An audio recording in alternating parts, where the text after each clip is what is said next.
madasha lagu soo bandhigaya buugga habeen eersi waxaa goobjoog ahaa qaybaha kala duwan ee qorayaasha Soomaaliyeed naadiyada akhriska iyo qoraalka af Soomaaliga. buugga ay qortay qoraal Dayax Axmed Maxamed ayay kaga hadashay dhibta ay kala kulmaan dumarka marka ay la haasaawayaan ragga. ugu horreyn waxaa halkaasi ka hadlay gudoomiyaha Akadeemiyad Goboleedka af Soomaaliga Professor Maxamed Daahir Afrax waxa uu halkaasi ku soo dhaweeyay buugga ay soo bandhigtay Dayax iyo sidoo kale dadka ka soo qayb galay.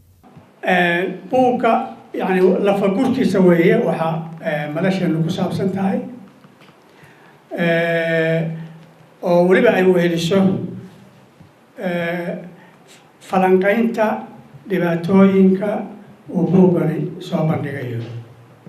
وديران تساريو دباتوين بالشو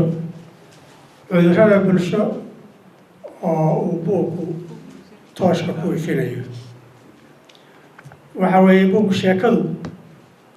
يعني شكلا ضيح وحي أديكست إن نقطة توش لوي فينا يو ميلها مقدقة أي كله ما ريسنا إياه إيمها بشر. Dayax Axmed Maxamed oo qortay buuggaas ayaa dhankeeda sheegtay inay aad ugu faraxsan tahay in maanta madashaasi lagu gorfeeyo buugga ay qortay. ilaahay waxa lagu mahadiyo waxa ah in la isku dayo in wax la qoro isla markaana dadkaaga loo soo bandhigo oo dadka gaaro sidoo kale inuu nasiib yeesho in buuggii la sameeyo ka falcelin waxay qoraaga ay u tahay wax weyn bay u tahay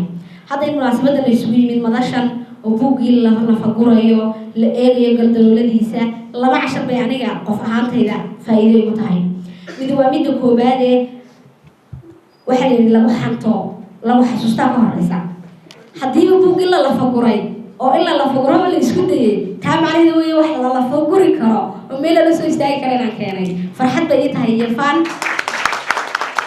qaar ka mid ah dadkii wax ka akhriya buugga ay qortay Dayax ayaa dhankooda hadal halkaasi ka jeediyay. marka halkudhaga magaca buugga la siiyay habeen eersi waa runtii marka aad maqalkiisa ama aad aragtidiisa labadaba qalbigaaga wuxuu ku samaynayaa dareen siloon oo aad wax iska weydiiso